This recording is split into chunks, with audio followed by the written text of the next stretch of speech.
Hey folks, welcome to today's lesson looking at a frequency distribution table and a histogram. It's going to be a pretty basic distribution table too, more like a tally table with a frequency column. Okay, so what we're going to do, we're going to start with a little table, and we're going to put score in the first column, and often score is represented by a little x. Okay, then we have the tally table, which you don't always have to have the tally table in it, but certainly you can, and we can have the frequency column. Sometimes too, on the more advanced questions, we have a frequency times score, an FX column. And actually, you know what? I'm going to chuck that in as well, an FX column as well, which means your frequency times score.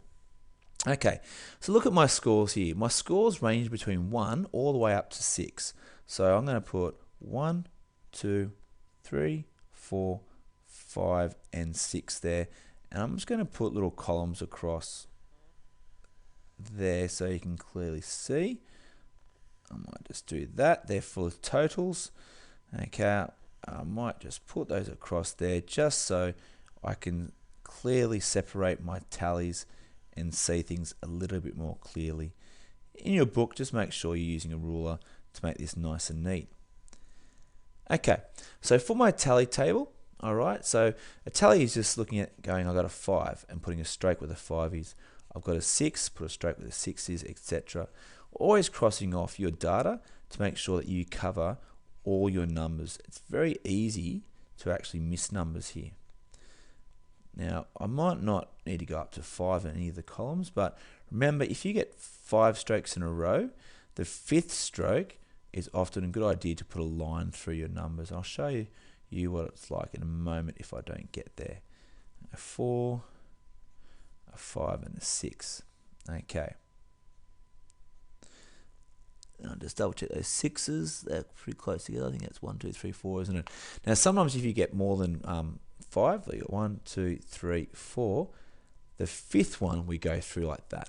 Okay, so the frequency just means add them all up. So 3 there, 3 there, 1 there, 1 there, 2 there, and 4 there. Which if I add them up, 3 plus 3 is 6, 7, 8, 9, 10, 11, 12, 13, 14 numbers. Okay, and I like to double check. 1, 2, 3, 4, 5, 6, 7, 8, 9, 10, 11, 12, 13. I got 14 numbers there altogether. Okay, so I've counted all the numbers there. Now, for the most part, your score and frequency are your most important parts. Okay, the FX column can be used for when you're looking for things like the mean. Certainly more the more advanced questions. We know the mean, you add all scores. I'll put here, add all scores, and then we divide by the number of scores. Now, if I want to do a quick way of adding the scores, think about if I've got 3 lots of 1. Okay, I've got 1 3 times, it means I've got a total score of 3. If I get 3 lots of 2s, 2, 4, 6, it means I've got a total of 6. I've got 1 lot of 3, I've just got 3, 1 lot of 4, I've got 1, 4. I've got 2 lots of 5, that's 10. And actually what I'm doing, I'm timesing the frequency by the score. 3 times 1 is 3. 3 times 2 is 6. 3 times 1 is 3. 4 times 1 is 4. 2 times 5 is 10. And 4 times 6 is 24. And if I add those all together, that will actually be adding all my scores together, which is very important. So 3 plus 6 is 9, 10, 11, 12, 16, 26, 30, 40, 50. So when I'm looking for the mean, we simply look at my FX column divided by my frequency column. Okay, because the FX is all the scores added together. The frequency is dividing by how many scores there are. So in this case, it's 50 divided by 14, whatever that's going to be. Okay, but that's pretty much your frequency table or your frequency distribution table. For year 8 work, you're probably only looking for the score and the frequency. Year 9 will probably introduce the FX column. Now, the next part of it is certainly something we have to do. I'm going to try to fit it onto this page. I actually got the score, I've got the table right there. This is converting the table to columns. It's kind of like a column graph, except all the columns are squished together. So my scores range from 1, 2, 3, 4, 5, and 6. I'm going to put that as my score. Your frequency should always be on the y-axis. Okay, so let's look at my frequency column. Remember, this is the two columns. That didn't look very good, did it? These are the two columns that I'm sort of looking at, the score column and the frequency column. So the frequencies go up to 4 is my maximum. So 1, 2, 3, and 4. And now it's a matter of simply plotting my columns. So let's have a look. Score 1 occurred 3 times. So I'm going to go from here, I'm going to go up. Oh, that's really bad. My apologies. It's hard doing this without a ruler. 1 goes all the way up to 3. Okay, I'm just going to shade that in so you can clearly see. I might change pen color. Then I got the 2 occurred 3 times as well. So I'm just going to go across. So as you can see, 2 occurred 3 times. Then we've got 3 occurred once, so I'm going to go to 1. Then likewise, the 4 occurred once. They're all the same, aren't they? Now the columns should pretty much be the same width. It's just mine look a bit skewed. 5 occurred twice, so I'm going to go up to 2.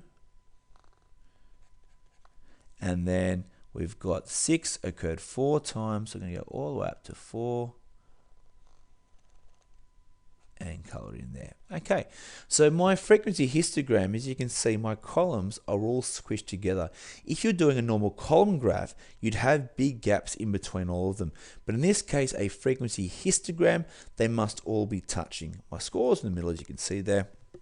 If I want to go one extra, you may remember or heard your teacher talking about a polygon.